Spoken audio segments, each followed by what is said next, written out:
Well, welcome aboard. What a blast it is to be a part of the debut show of Sports Spectrum's Weekly Slant. This is the first Sports Spectrum's Weekly Slant. You're going to get this every Wednesday night for the next 20 weeks or so of this college and NFL season.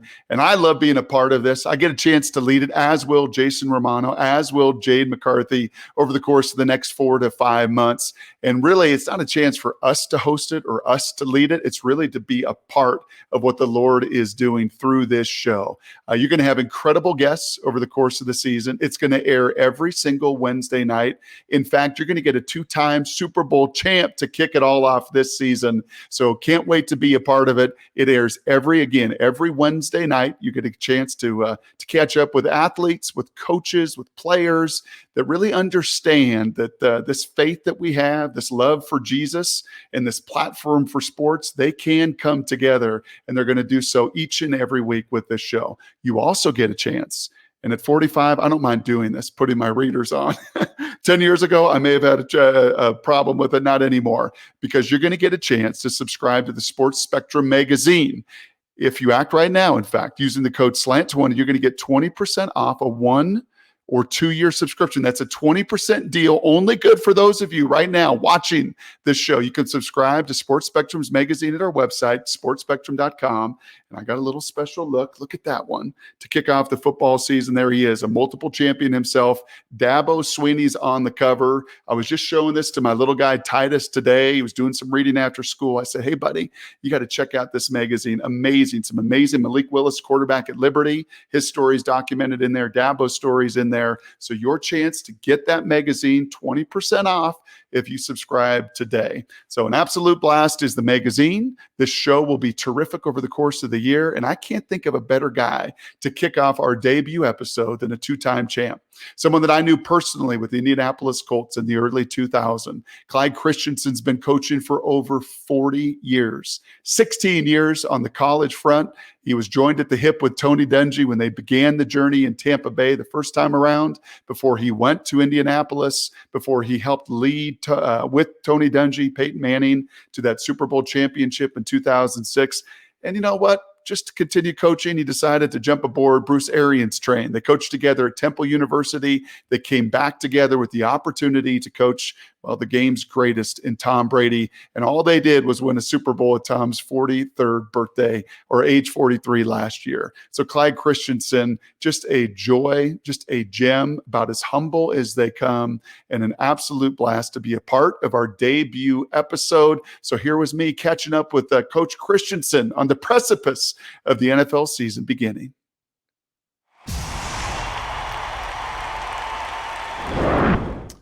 Well, it's an absolute pleasure in the debut episode of Sports Spectrum's Weekly Slant to bring in a friend, to bring in an old coach, to bring in a multiple-time Super Bowl champion. Clyde Christensen, how does that sound? How does that sound, Coach? Multiple Super Bowl rings, all that bling on your fingers of yours. How's that sound? Yeah, I thought I was going to be on the show. I'm not sure who that is, but no, it's awful special to be there, and it's been quite a journey of which you were a part, and just kind of a humbling journey that all you can do is just be grateful. I'm grateful for the journey, and it's been neat. Not always easy, but certainly some high points, and certainly God's accompaniment throughout, and his hand on my life throughout. Well, I'm excited to dig into a lot of that. And tomorrow night is opening night of the NFL season. So let's just start right there, Coach. What a season it was in 2020. One of the most remarkable seasons, I think, ever in football, to endure through a pandemic, to play in largely empty stadiums, and for you, the opportunity to win a world championship with the Tampa Bay Buccaneers, a place you coached before. You come back, Bruce Arians, Tom Brady. Let's just start right there on the precipice of the 2021 season kicking off tomorrow night. How do you feel? How does it start to restart the engine, to start another chapter in a new book of what's going to be an amazing journey as well? Really exciting. It's been a great off season. Last year was so different and unusual, and this year's been a little bit more usual, although there's still some lingering effects of this virus, and and then our protocols and the testing process. But it's been fun having the fans back around, and I think the excitement of it. But it's been fun to just have an off season with Brady, with some of the new guys on our team. And last year, we reported for training camp, and it was kind of an introduction. We hadn't had a meeting, and we hadn't had any practices, and it showed early in the season. So we'll get a running start at this. I would anticipate. I think we'll play better. I think we'll be a much better team starting the season than we were last year, which really won't be that difficult. We started off poorly, but last year was neat because it would just improve the whole way. And we have kind of a neat team that just keeps playing. We got a elite leader, but we got a bunch of guys who just like playing football, and really was a fun deal last year. Camp's been the same. No one acts like anything happened last year. Everyone just shows up to play football again every single day. So that's kind of a cool deal. Coach, it's remarkable that we were together almost 2 decades ago. It's weird to say. Wow. 2002 and 2003 is almost 20 years ago. We ran into each other at Peyton's Hall of Fame event, got a chance to celebrate him as he was inducted into the Pro Football Hall of Fame. But 20 years, I'm sure it's been a blink of an eye, a blur for you as well. But I want to go back even before that, before your time with the Colts or the Buccaneers with Coach Dungy. I want to go back to just the genesis of coaching, the position you find yourself in now. Did you know that this was going to be the calling on your life? Did you know that the Lord was going to use Clyde Christensen to be a coach, to be an NFL coach? Was that your vision? Was that in your heart's desire to be? Yeah, it wasn't. I came out of college like a lot of kids and wasn't sure what I wanted to do. Really had no idea. I knew I loved sports. I knew I wanted to do something where I felt like I was impacting young people and for Christ. And then I wanted it in a Christian atmosphere. I didn't know that I was a layman. I felt like God called me to be a layman. I really wanted to be a Christian in the marketplace and see God work in just a regular, non-Christian environment. I wasn't interested in working for FCA or kind of full-time ministry. Not that I love all the folks from the parachurch and the church organizations throughout my life, but God called me to be a layman. I wanted to see this thing work in the marketplace. So a guy named Steve Sloan, who was really one of the neat Christian coaches at that time, back in 78 probably, said, hey, why don't you try coaching? He was the head coach at Ole Miss, and I went down there and boy, just knew that I was doing what I was supposed to do. I always wanted to be a head high school coach. I really saw myself as a high school coach, and being in a town and coaching someone and then their kids and just being plugging into a city and plugging into a community and plugging into a high school. And I think God had some different plans. I always say I probably didn't have what it took, that I feel like high school coaches are the highest level there is at our profession, and that I didn't have what it took to be that. And so he kind of made me a cheerleader and an encourager and from afar. But I still believe that the work's being done in those public high schools and in those high schools with high school coaches. And I think the call of my life is to be a part of their lives and do whatever I can to keep them propped up and going in our public schools. So I didn't see it going this way. I've never looked at any of the different levels as being above or below anything else. There's no difference from the Super Bowl or back at Holy Cross coaching Tommy Chacho against in Princeton in a big ball game. It's still about just young men and just diving into their lives, see if you can improve them in football a little bit. And when the Lord gives you an opportunity just to share Christ with them and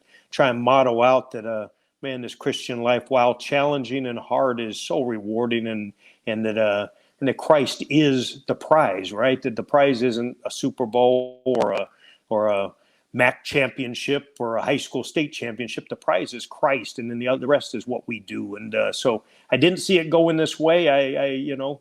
But again, I don't necessarily see what I'm doing as the highest level doing what we do. I think coaching in the high schools is the highest level of coaching there is. Take me through that journey just a little bit, Clyde, and our audience as well here. Again, the debut episode of the Sports Spectrum's weekly football slant. Take me through how those doors initially opened for you, because it is a profession that is tough. It's a profession with not a ton of security. And if you wouldn't mind, for our audience as well, take me back to those initial days when you finished playing. You knew you wanted to use the platform of coaching to share Christ. How did those doors open up? You know what's funny is I stayed involved with FCA. I had gotten involved in FCA with Fellowship Christian Athletes early in high school, so I just started coaching. I became really good friends with Coach Dungy, and I became friends. And we were both assistant coaches, and we started kind of vacationing together, and just kind of were brothers. Just kind of were just two guys trying to figure out how do we do this thing right? How do we manage family and be a husband and be a dad and have a job that's extremely demanding hour wise? And we just forged a friendship and just, hey, how does Christ want us to do this thing? And the Lord has to do it. He has to do it supernaturally. And so I bounced around and just started coaching. Then went to East Tennessee State. I remember my first job there, my first full-time job, and I was the quarterback coach, tight ends, receivers, strength coach, dorm director, taught PE full time, and was the recruiting coordinator all at the same time for a whopping $8,500 a year. So that's what I brought my wife into. I carried her across the threshold of the athletic dorm there into a roach-infested dorm director's apartment there. So. But man, I loved every minute of it. I really loved it, and just we had a ball from the beginning, and then just bounced around. We stayed there for a few years, and head coach got fired. We moved on. We went to Temple. That's where I worked with Coach Arians up at Temple, and just kind of spent 16 good years in college. All the while, just kind of Tony and I talking, and always, hey, if one of us gets a head job, then we'd love to go work for the other, and just see this vision through his friends. And he interviewed for a couple jobs along the way and didn't get them. And I still remember that he called. I was at Clemson at this point and coordinating their offense. And Tony called and said, hey, I got an interview at Tampa Bay. I really feel good about it. And I remember he always felt good about every one of them. And I remember just getting off and telling Deb, Jewish owners, Southern franchise, hiring a born-again black guy. This is not the one we're going to get. This is not it. And sure enough, he calls back and he says, hey, we got it. And he said, I remember him saying, he said, I just feel like we can have an impact on this league and on football and on Tampa and who knows, maybe even the nation, and win some football games along the way. And I remember the call right like it was yesterday. And came down to Tampa, made the jump after 16 years in college into the NFL.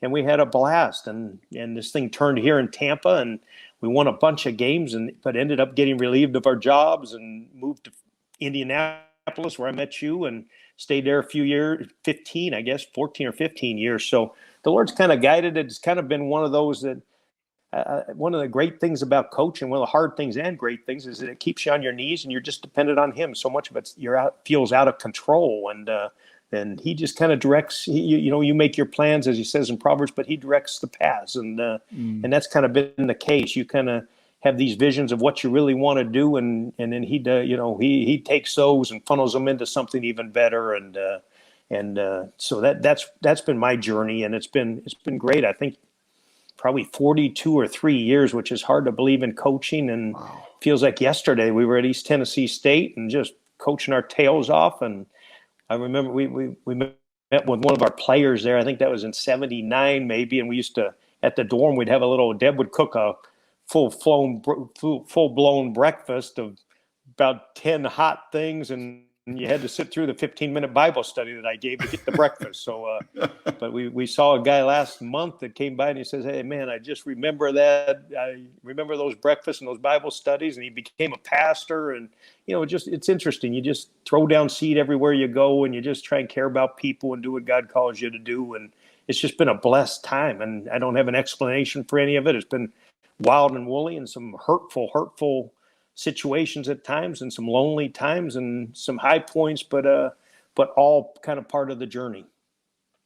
I bet there's people listening and watching tonight, Clyde, just wondering, how do you let your light shine in that NFL environment? Tomorrow's the bright lights. Tomorrow we kick off the opening of the 2021 season. This NFL has become one of the biggest spectacles in our country. We get a little window in when we watch Hard Knocks, and we can listen to the language of it. You're not surrounded by a cast of believers, right? Through your years. And I know even with Coach Dungy way back in Indianapolis, he approached it as a mission field, even the coaches that were hired around there. So how do you let your light, for those that may be watching this and listening, go, man, gosh, my work environment is just tough. Clyde, you just wouldn't understand, Brock. It's just a difficult spot. It can be a dark, lonely spot. How do you let your light shine in that environment so well, Clyde?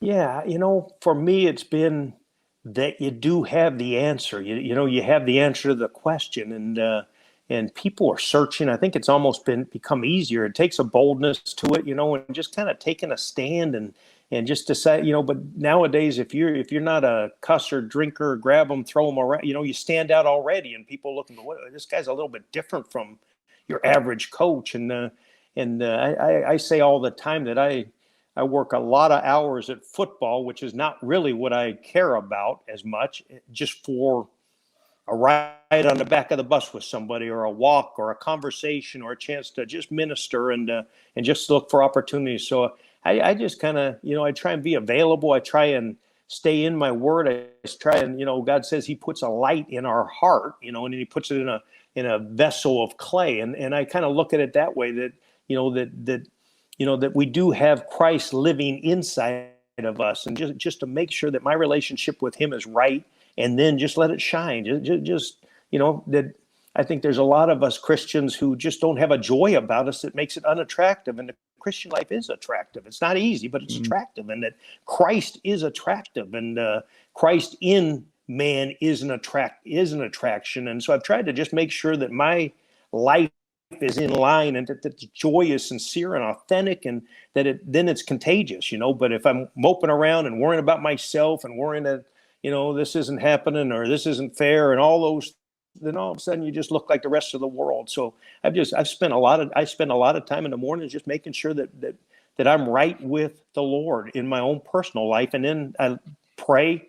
I do a lot of praying for opportunities. There's many a day I pull in, or I'll walk around our building and just pray for our building, or I'll pray for our locker room, or I'll pray for our quarterback room, and just say, Lord, give me an opportunity. Just give me one opportunity to share or care for these guys that could maybe have an impact for you in their life. And so that's always kind of been my lay approach to it. It's nothing very sophisticated, but and God always has, that it still is His work, that it's not my work, it's His work. But He has provided some neat opportunities, and sometimes it takes 10 decades. So one of the neat things that I do like about the NFL is sometimes you coach a guy for a long, long time in this league. They don't just roll in and out of there in 4 years like they do in college. And so it's neat, and people are searching. And I've always thought the other thing for me is just, I have a great Christian wife, and we've tried to have a Christian home where we could have kids and coaches and players into our home and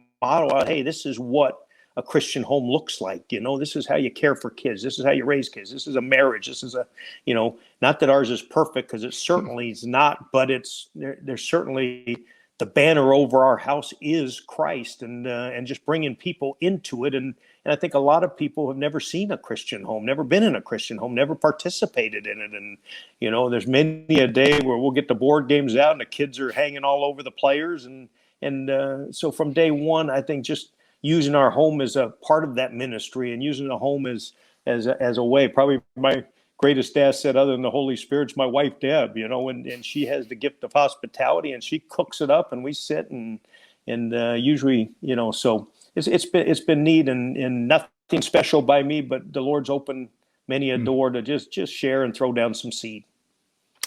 Clyde, you talked earlier about the 2020 season, what a remarkable season it was. How about just from a football perspective for the fan tuning in tonight, how about a compare and contrast of your journey to your first championship there with the Colts and Tony in 2006, and the championship won a season ago?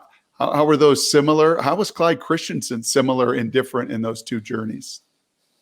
You know what? I think they were different for me professionally, in that we were playing year after year really high level football, and it felt like there was just a matter of time before we were going to win one. And that was really special, because it was Peyton's first, and it was Coach Dungy, and the first African American to win a Super Bowl. There were some neat things in the journey, just what I'd been through with Coach Dungy and in life, and so that one was really, really rewarding. Where this one never felt like we were Super Bowl champions, and all of a sudden you end up in the Super Bowl. We just kind of were on an upward course. We kept playing better every year, but every week, and it never felt like we were the best team in the league until we were the best team in the league and won that last game. And so it just happened a whole different way. The expectations weren't quite as high, and I think for me personally, I don't know that there was that much difference, because for me, again, it's not,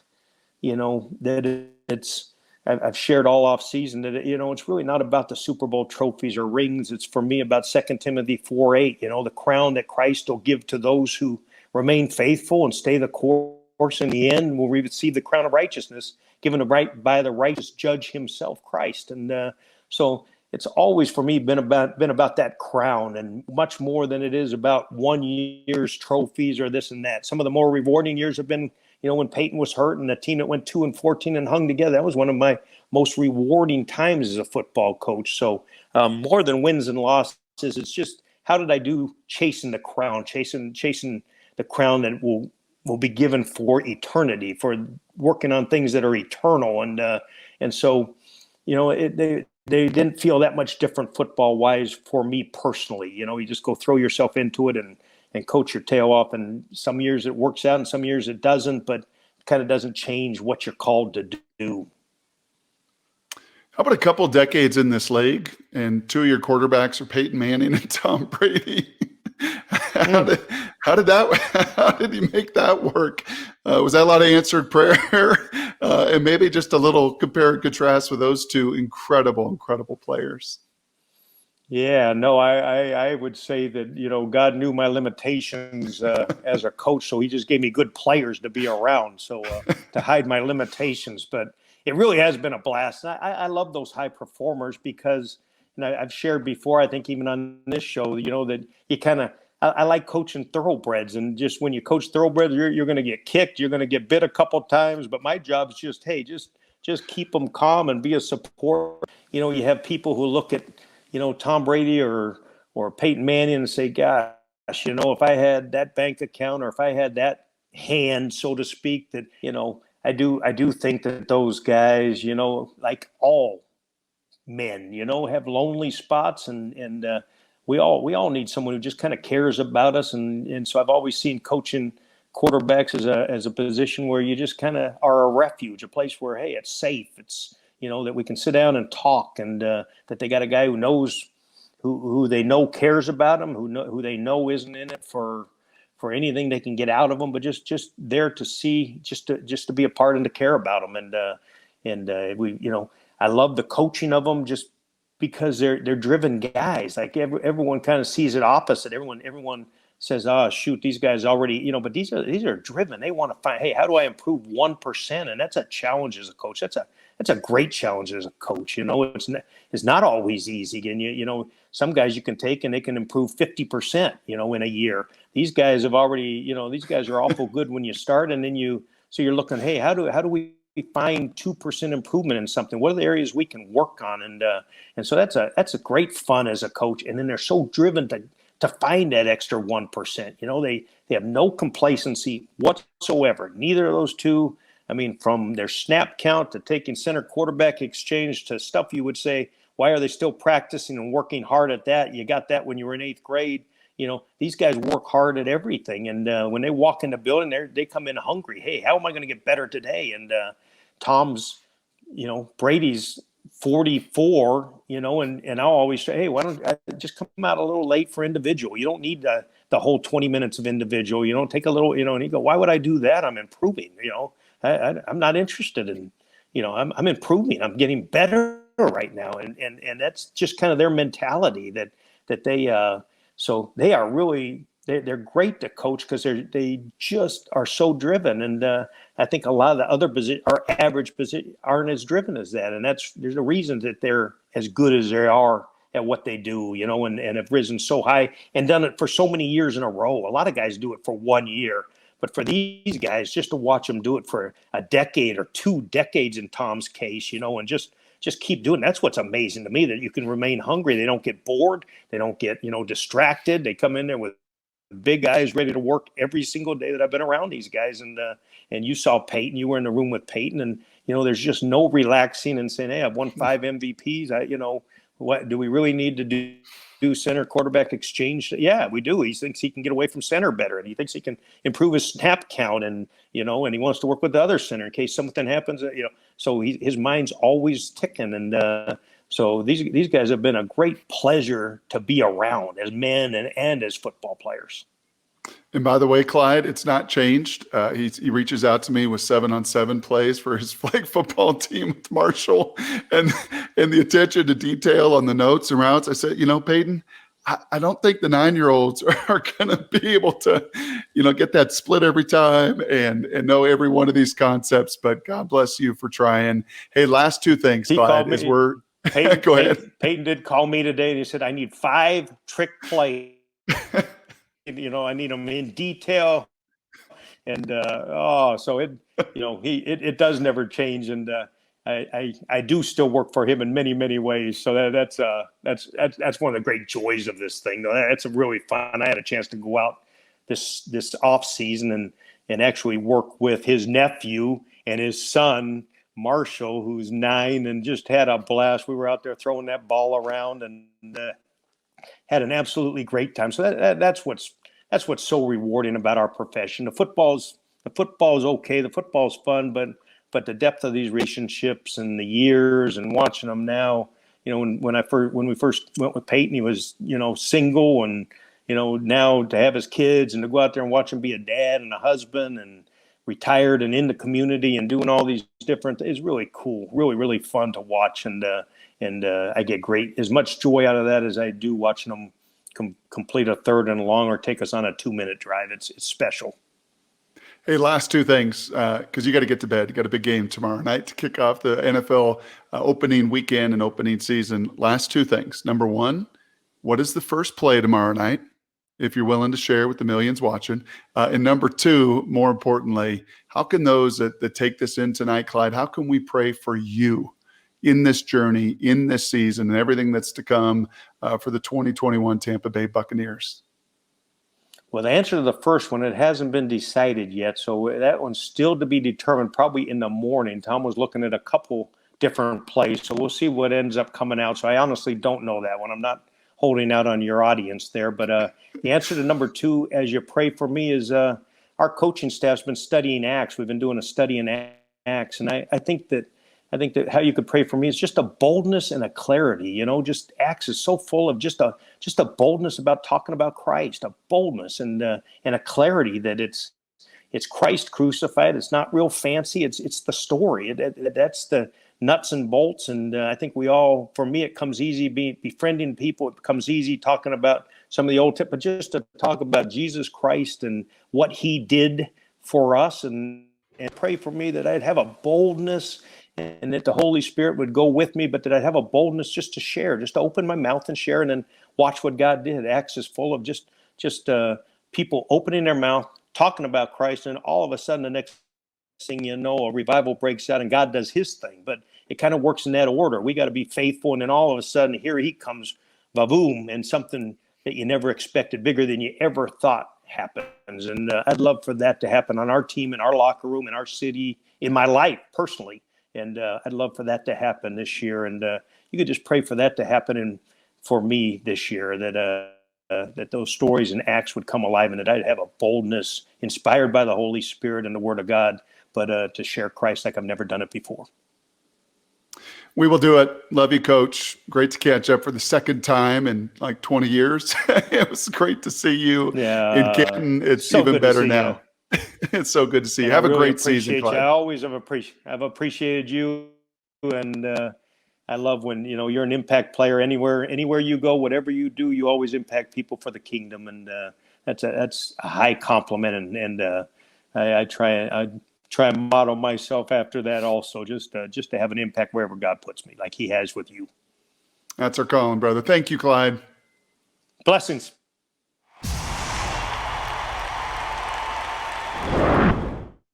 The football is fun. There's no question about it. Some of the greatest memories as an athlete were on that football field right alongside Clyde Christensen in Indianapolis with Tony Dungy. The football is terrific, but I think you heard time and again from Clyde, and what you're going to hear, I really believe, over the next 5 months or so with this show, with Sports Spectrum's Weekly Slant, is using that game, using the sport of football to really shine the light of Jesus. And Clyde has done that in such a remarkable, humble way. It's why God, I really believe, continues to use him right alongside Tom Brady and Bruce Arians. Can't wait to watch him tomorrow night. I really can't wait to watch this show unfold, as I said, over the next 5 months. Jason Romano from Sports Spectrum will host next week. Jade McCarthy will host. I'll be back next month as well. We will have players and coaches and athletes who want to shine the light, who want to use this platform to really praise Jesus, and what a special platform it is. Remember, by the way, go to sportspectrum.com. That's where you can sign up for a subscription to the magazine. And if you use Slant 20, you will get 20% off of a 1 year or 2 year subscription. And I can remember back in my day, my youth pastor, if you're sitting there wondering, how can I continue to share Jesus? Maybe I don't have that evangelistic gift, but I can share this magazine. I can share other stories as well. This magazine's been around for over 36 years. It poured into me as a young Christian. It will certainly pour into you and maybe someone you know, someone you coach, an aspiring athlete as well. And I know this, there's going to be many aspiring stories over the weeks and months to come. Thank you for being a part of it tonight.